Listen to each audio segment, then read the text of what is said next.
Paper 143, Going Through Samaria. At the end of June, AD 27, because of the increasing opposition of the Jewish religious rulers, Jesus and the 12 departed from Jerusalem, after sending their tents and meager personal effects to be stored at the home of Lazarus at Bethany. Going north into Samaria, they tarried over the Sabbath at Bethel. Here they preached for several days to the people who came from Gophna and Ephraim. A group of citizens from Arimathea and Thamna came over to invite Jesus to visit their villages. The Master and his apostles spent more than 2 weeks teaching the Jews and Samaritans of this region, many of whom came from as far as Antipatris to hear the good news of the kingdom. The people of southern Samaria heard Jesus gladly, and the apostles, with the exception of Judas Iscariot, succeeded in overcoming much of their prejudice against the Samaritans. It was very difficult for Judas to love these Samaritans.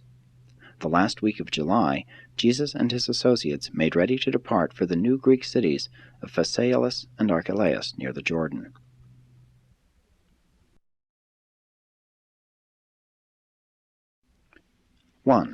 Preaching at Archelaus.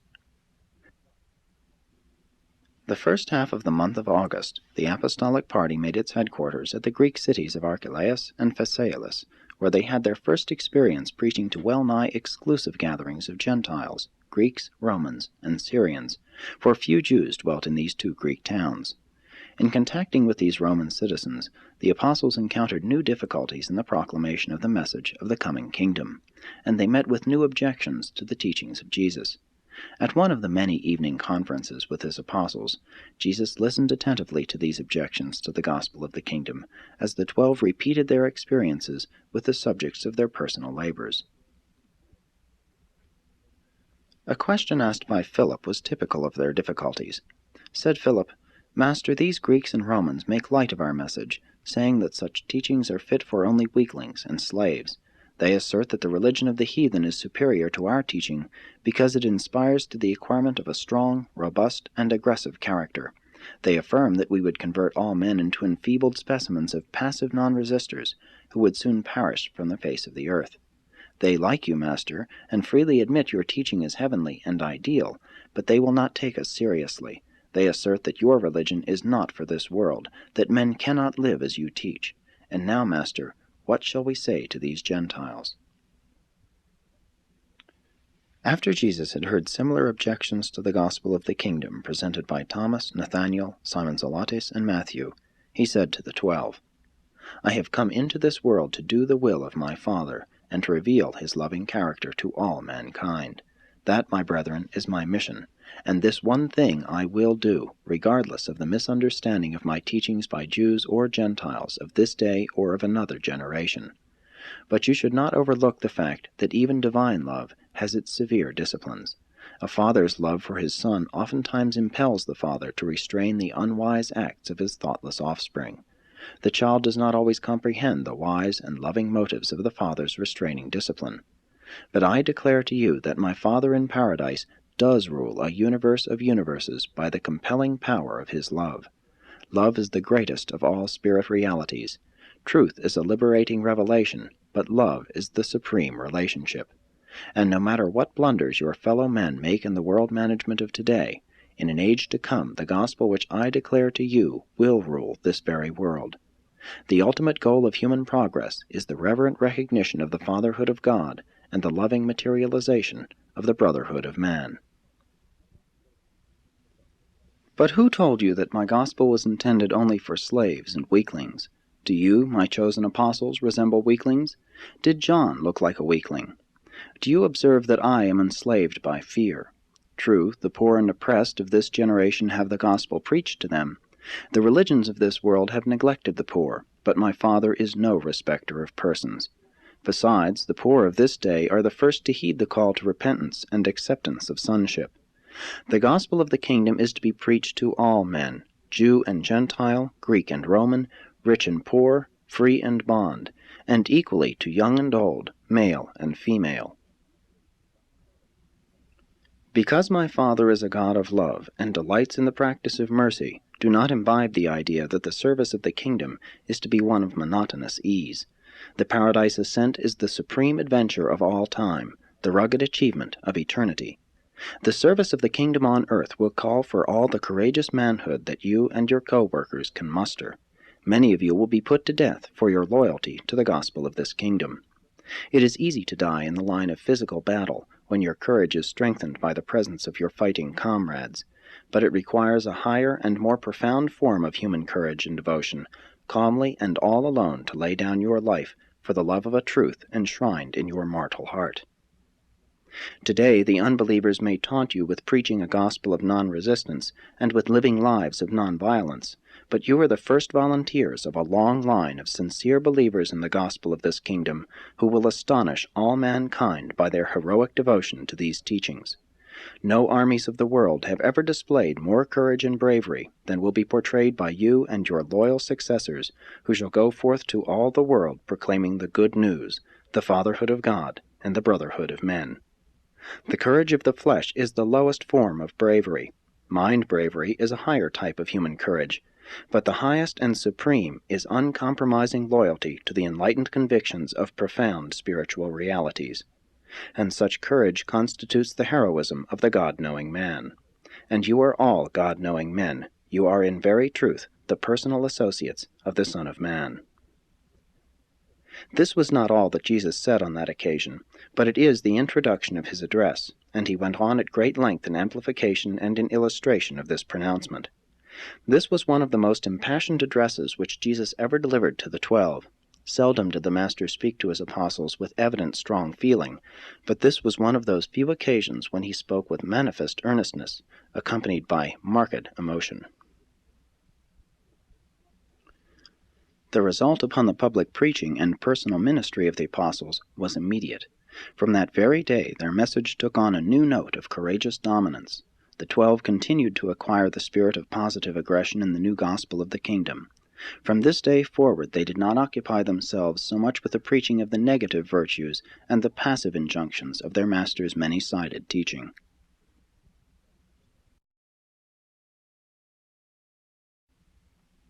2. Lesson on Self-Mastery. The Master was a perfected specimen of human self-control. When he was reviled, he reviled not. When he suffered, he uttered no threats against his tormentors.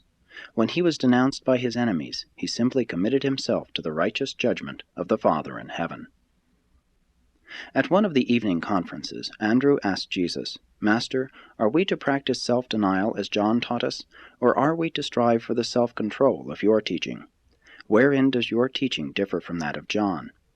Jesus answered, "John indeed taught you the way of righteousness in accordance with the light and laws of his fathers, and that was the religion of self-examination and self-denial. But I come with a new message of self-forgetfulness and self-control. I show to you the way of life as revealed to me by my Father in heaven. Verily, verily, I say to you, he who rules his own self is greater than he who captures a city. Self-mastery is the measure of man's moral nature and the indicator of his spiritual development. In the old order you fasted and prayed. As the new creature of the rebirth of the Spirit, you are taught to believe and rejoice. In the Father's kingdom you are to become new creatures. Old things are to pass away. Behold, I show you how all things are to become new. And by your love for one another you are to convince the world that you have passed from bondage to liberty, from death into life everlasting. By the old way you seek to suppress, obey, and conform to the rules of living. By the new way you are first transformed by the Spirit of truth, and thereby strengthened in your inner soul by the constant spiritual renewing of your mind. And so are you endowed with the power of the certain and joyous performance of the gracious, acceptable, and perfect will of God. Forget not, it is your personal faith in the exceedingly great and precious promises of God that ensures your becoming partakers of the divine nature. Thus, by your faith and the Spirit's transformation, you become in reality the temples of God, and His Spirit actually dwells within you. If, then, the Spirit dwells within you, you are no longer bond-slaves of the flesh, but free and liberated sons of the Spirit. The new law of the Spirit endows you with the liberty of self-mastery in place of the old law of the fear of self-bondage and the slavery of self-denial. Many times, when you have done evil, You have thought to charge up your acts to the influence of the evil one, when in reality you have but been led astray by your own natural tendencies. Did not the prophet Jeremiah long ago tell you that the human heart is deceitful above all things, and sometimes even desperately wicked? How easy for you to become self-deceived, and thereby fall into foolish fears, diverse lusts, enslaving pleasures, malice, envy, and even vengeful hatred. Salvation is by the regeneration of the Spirit, and not by the self-righteous deeds of the flesh.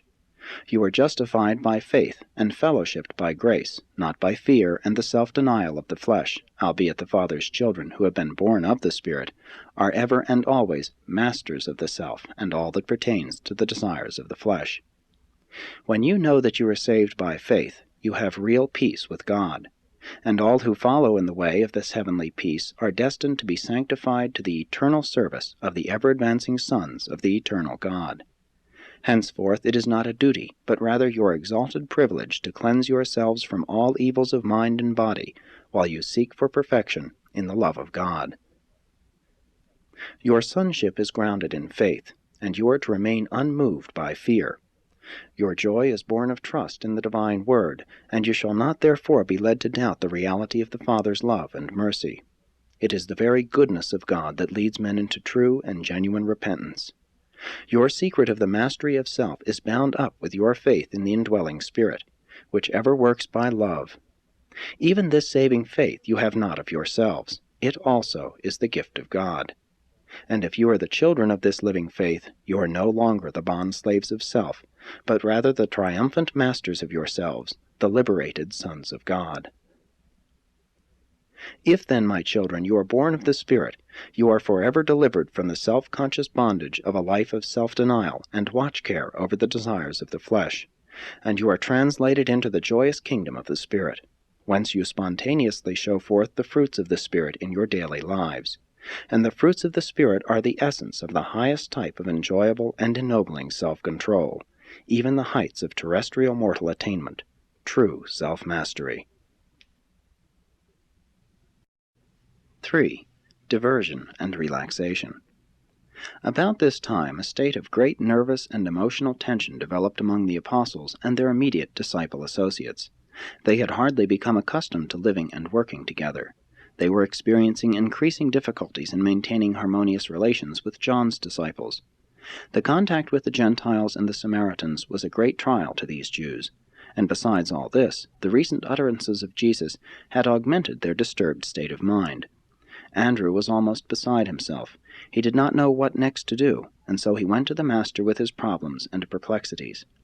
When Jesus had listened to the apostolic chief relate his troubles, he said, "Andrew, you cannot talk men out of their perplexities when they reach such a stage of involvement, and when so many persons with strong feelings are concerned. I cannot do what you ask of me. I will not participate in these personal social difficulties, but I will join you in the enjoyment of a 3-day period of rest and relaxation. Go to your brethren and announce that all of you are to go with me up onto Mount Sartava, where I desire to rest for a day or 2. Now you should go to each of your 11 brethren and talk with him privately, saying, 'The Master desires that we go apart with him for a season to rest and relax. Since we all have recently experienced much vexation of spirit and stress of mind, I suggest that no mention be made of our trials and troubles while on this holiday. Can I depend upon you to cooperate with me in this matter?' In this way privately and personally approach each of your brethren." And Andrew did as the Master had instructed him. This was a marvelous occasion in the experience of each of them. They never forgot the day going up the mountain. Throughout the entire trip hardly a word was said about their troubles.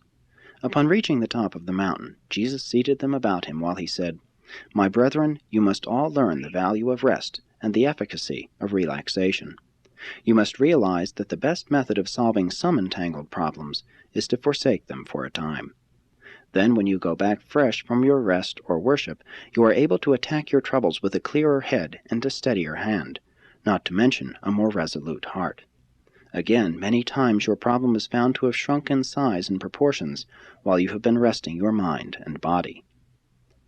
The next day Jesus assigned to each of the 12 a topic for discussion.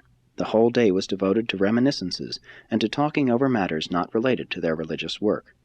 They were momentarily shocked when Jesus even neglected to give thanks, verbally, when he broke bread for their noontide lunch. This was the first time they had ever observed him to neglect such formalities.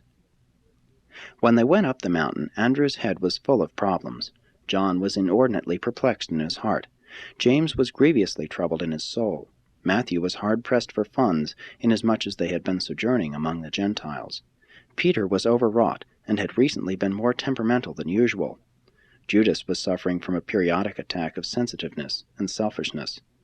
Simon was unusually upset in his efforts to reconcile his patriotism with the love of the brotherhood of man. Philip was more and more nonplussed by the way things were going. Nathanael had been less humorous since they had come in contact with the Gentile populations, and Thomas was in the midst of a severe season of depression. Only the twins were normal and unperturbed. All of them were exceedingly perplexed about how to get along peaceably with John's disciples. The third day, when they started down the mountain and back to their camp, a great change had come over them. They had made the important discovery that many human perplexities are in reality non-existent, that many pressing troubles are the creations of exaggerated fear and the offspring of augmented apprehension. They had learned that all such perplexities are best handled by being forsaken. By going off, they had left such problems to solve themselves. Their return from this holiday marked the beginning of a period of greatly improved relations with the followers of John. Many of the 12 really gave way to mirth when they noted the changed state of everybody's mind and observed the freedom from nervous irritability which had come to them as a result of their 3 days' vacation from the routine duties of life. There is always danger that monotony of human contact will greatly multiply perplexities and magnify difficulties. Not many of the Gentiles in the 2 Greek cities of Archelaus and Phasaelus believed in the gospel, but the 12 apostles gained a valuable experience in this their first extensive work with exclusively Gentile populations. On a Monday morning, about the middle of the month, Jesus said to Andrew, "We go into Samaria," and they set out at once for the city of Sychar, near Jacob's well.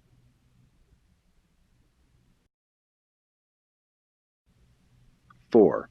The Jews and the Samaritans. For more than 600 years the Jews of Judea, and later on those of Galilee also, had been at enmity with the Samaritans.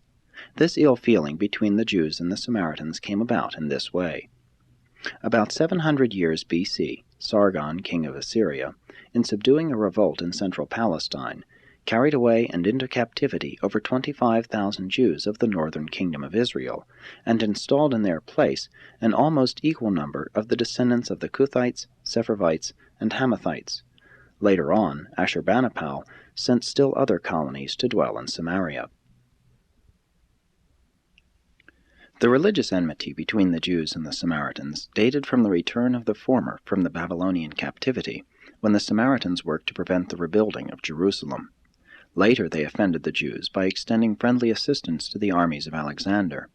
In return for their friendship, Alexander gave the Samaritans permission to build a temple on Mount Gerizim, where they worshipped Yahweh and their tribal gods, and offered sacrifices much after the order of the temple services at Jerusalem. At least they continued this worship up to the time of the Maccabees, when John Hyrcanus destroyed their temple on Mount Gerizim. The Apostle Philip, in his labors for the Samaritans after the death of Jesus, held many meetings on the site of this old Samaritan temple. The antagonisms between the Jews and the Samaritans were time-honored and historic. Increasingly, since the days of Alexander, they had had no dealings with each other. The 12 apostles were not averse to preaching in the Greek and other Gentile cities of the Decapolis and Syria, but it was a severe test of their loyalty to the Master when he said, "Let us go into Samaria." But in the year and more they had been with Jesus, they had developed a form of personal loyalty which transcended even their faith in his teachings and their prejudices against the Samaritans.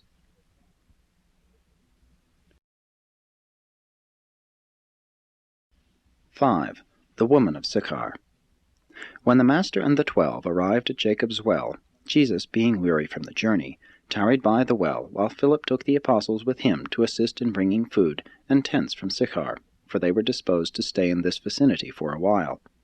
Peter and the Zebedee sons would have remained with Jesus, but he requested that they go with their brethren, saying, "Have no fear for me. These Samaritans will be friendly. only our brethren the Jews seek to harm us." And it was almost 6 o'clock on this summer's evening when Jesus sat down by the well to await the return of the apostles. The water of Jacob's well was less mineral than that from the wells of Sychar, and was therefore much valued for drinking purposes. Jesus was thirsty, but there was no way of getting water from the well. When, therefore, a woman of Sychar came up with her water pitcher and prepared to draw from the well, Jesus said to her, "Give me a drink." This woman of Samaria knew Jesus was a Jew by his appearance and dress, and she surmised that he was a Galilean Jew from his accent. Her name was Nalda, and she was a comely creature. She was much surprised to have a Jewish man thus speak to her at the well and ask for water, for it was not deemed proper in those days for a self-respecting man to speak to a woman in public, much less for a Jew to converse with a Samaritan. Therefore Nalda asked Jesus, "How is it that you, being a Jew, ask for a drink of me, a Samaritan woman?" Jesus answered, "I have indeed asked you for a drink, but if you could only understand, you would ask me for a draught of the living water." Then said Nalda, "But, sir, you have nothing to draw with, and the well is deep.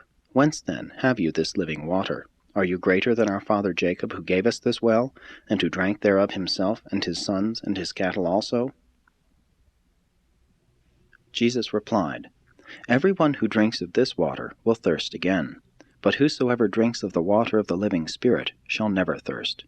And this living water shall become in him a well of refreshment, springing up even to eternal life." Nalda then said, "Give me this water, that I thirst not, neither come all the way hither to draw." Besides, anything which a Samaritan woman could receive from such a commendable Jew would be a pleasure. Nalda did not know how to take Jesus' willingness to talk with her. She beheld in the Master's face the countenance of an upright and holy man, but she mistook friendliness for commonplace familiarity, and she misinterpreted his figure of speech as a form of making advances to her. And being a woman of lax morals, she was minded openly to become flirtatious, when Jesus, looking straight into her eyes, with a commanding voice, said, "Woman, go get your husband, and bring him hither."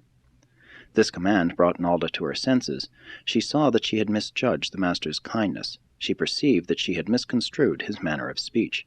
She was frightened. She began to realize that she stood in the presence of an unusual person, and groping about in her mind for a suitable reply, in great confusion she said, "But, sir, I cannot call my husband, for I have no husband." Then said Jesus, "You have spoken the truth, for while you may have once had a husband, he with whom you are now living is not your husband. Better it would be if you should cease to trifle with my words, and seek for the living water, which I have this day offered you." By this time Nalda was sobered, and her better self was awakened. She was not an immoral woman wholly by choice. She had been ruthlessly and unjustly cast aside by her husband, and in dire straits had consented to live with a certain Greek as his wife, but without marriage. Nalda now felt greatly ashamed that she had so unthinkingly spoken to Jesus, and she most penitently addressed the Master, saying, "My Lord, I repent of my manner of speaking to you, for I perceive that you are a holy man, or maybe a prophet." And she was just about to seek direct and personal help from the Master, when she did what so many have done before and since, dodged the issue of personal salvation by turning to the discussion of theology and philosophy. She quickly turned the conversation from her own needs to a theological controversy. Pointing over to Mount Gerizim, she continued, "Our fathers worshipped on this mountain, and yet you would say that in Jerusalem is the place where men ought to worship. Which, then, is the right place to worship God?" Jesus perceived the attempt of the woman's soul to avoid direct and searching contact with its Maker, but he also saw that there was present in her soul a desire to know the better way of life. After all, there was in Nalda's heart a true thirst for the living water. Therefore he dealt patiently with her, saying, "Woman, let me say to you that the day is soon coming, when neither on this mountain nor in Jerusalem will you worship the Father. But now you worship that which you know not, a mixture of the religion of many pagan gods and Gentile philosophies. The Jews at least know whom they worship. They have removed all confusion by concentrating their worship upon one God, Yahweh. But you should believe me when I say that the hour will soon come, even now is, when all sincere worshippers will worship the Father in spirit and in truth, for it is just such worshippers the Father seeks. God is spirit, and they who worship him must worship him in spirit and in truth. Your salvation comes not from knowing how others should worship, or where, but by receiving into your own heart this living water, which I am offering you even now." But Nalda would make one more effort to avoid the discussion of the embarrassing question of her personal life on earth, and the status of her soul before God. Once more she resorted to questions of general religion, saying, "Yes, I know, sir, that John has preached about the coming of the Converter, he who will be called the Deliverer, and that, when he shall come, he will declare to us all things." And Jesus, interrupting Nalda, said, with startling assurance, "I who speak to you am he." This was the first direct, positive, and undisguised pronouncement of his divine nature and sonship which Jesus had made on earth, and it was made to a woman, a Samaritan woman, and a woman of questionable character in the eyes of men up to this moment, but a woman whom the divine eye beheld as having been sinned against more than as sinning of her own desire, and as now, being a human soul who desired salvation, desired it sincerely and wholeheartedly, and that was enough. As Nalda was about to voice her real and personal longing for better things and a more noble way of living, just as she was ready to speak the real desire of her heart, the 12 apostles returned from Sychar, and coming upon this scene of Jesus' talking so intimately with this woman, this Samaritan woman, and alone, they were more than astonished. They quickly deposited their supplies and drew aside, no man daring to reprove him, while Jesus said to Nalda, "Woman, go your way. God has forgiven you. Henceforth you will live a new life. You have received the living water, and new joy will spring up within your soul, and you shall become a daughter of the Most High." And the woman, perceiving the disapproval of the apostles, left her water pot and fled to the city. As she entered the city, she proclaimed to every one she met, "Go out to Jacob's well, and go quickly, for there you will see a man who told me all I ever did. Can this be the Converter?" And ere the sun went down, a great crowd had assembled at Jacob's well to hear Jesus, and the Master talked to them more about the water of life, the gift of the indwelling Spirit. The apostles never ceased to be shocked by Jesus' willingness to talk with women, women of questionable character, even immoral women. It was very difficult for Jesus to teach his apostles that women, even so-called immoral women, have souls which can choose God as their Father, thereby becoming daughters of God and candidates for life everlasting. Even 19 centuries later, many show the same unwillingness to grasp the Master's teachings. Even the Christian religion has been persistently built up around the fact of the death of Christ, instead of around the truth of his life. The world should be more concerned with this happy and God-revealing life than with his tragic and sorrowful death. Nalda told this entire story to the Apostle John the next day, but he never revealed it fully to the other apostles, and Jesus did not speak of it in detail to the 12. Nalda told John that Jesus had told her all I ever did. John many times wanted to ask Jesus about this visit with Nalda, but he never did.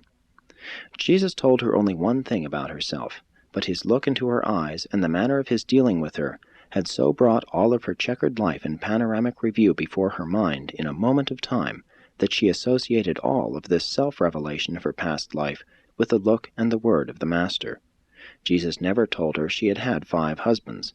She had lived with 4 different men since her husband cast her aside, and this, with all her past, came up so vividly in her mind at the moment when she realized Jesus was a man of God, that she subsequently repeated to John that Jesus had really told her all about herself.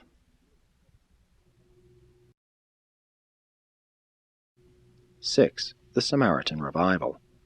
On the evening that Nalda drew the crowd out from Sychar to see Jesus, the 12 had just returned with food, and they besought Jesus to eat with them instead of talking to the people, for they had been without food all day and were hungry.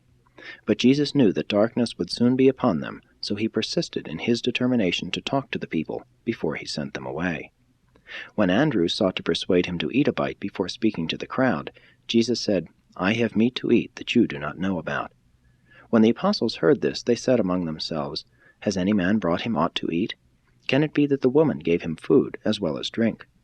When Jesus heard them talking among themselves, before he spoke to the people, he turned aside and said to the 12, "My meat is to do the will of him who sent me, and to accomplish his work. You should no longer say, 'It is such and such a time until the harvest.' Behold these people coming out from a Samaritan city to hear us. I tell you, the fields are already white for the harvest. He who reaps receives wages and gathers this fruit to eternal life. Consequently, the sowers and the reapers rejoice together. For herein is the saying true, one sows and another reaps. I am now sending you to reap that whereon you have not labored. Others have labored, and you are about to enter into their labor. This he said in reference to the preaching of John the Baptist. Jesus and the apostles went into Sychar and preached 2 days before they established their camp on Mount Gerizim. And many of the dwellers in Sychar believed the gospel and made request for baptism. But the apostles of Jesus did not yet baptize. The first night of the camp on Mount Gerizim, the apostles expected that Jesus would rebuke them for their attitude toward the woman at Jacob's well. But he made no reference to the matter. Instead, he gave them that memorable talk on the realities which are central in the kingdom of God. In any religion, it is very easy to allow values to become disproportionate and to permit facts to occupy the place of truth in one's theology. The fact of the cross became the very center of subsequent Christianity, but it is not the central truth of the religion which may be derived from the life and teachings of Jesus of Nazareth. The theme of Jesus' teaching on Mount Gerizim was that he wants all men to see God as a father friend, just as he, Jesus, is a brother friend.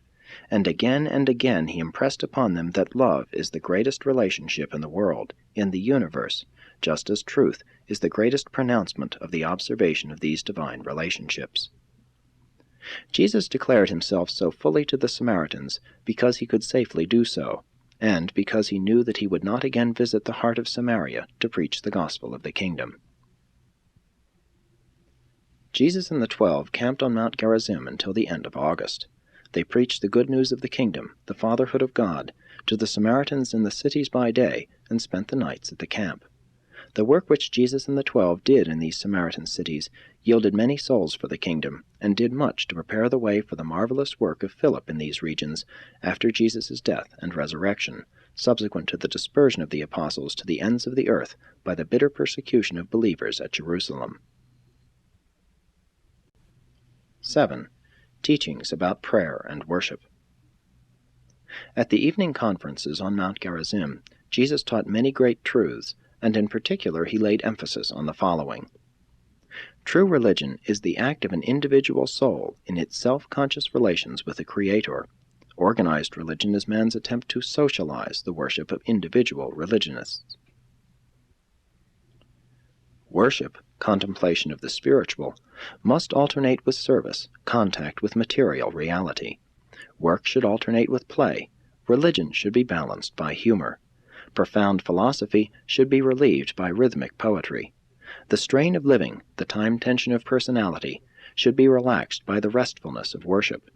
The feelings of insecurity arising from the fear of personality isolation in the universe should be antidoted by the faith contemplation of the Father and by the attempted realization of the Supreme. Prayer is designed to make man less thinking, but more realizing. It is not designed to increase knowledge, but rather to expand insight.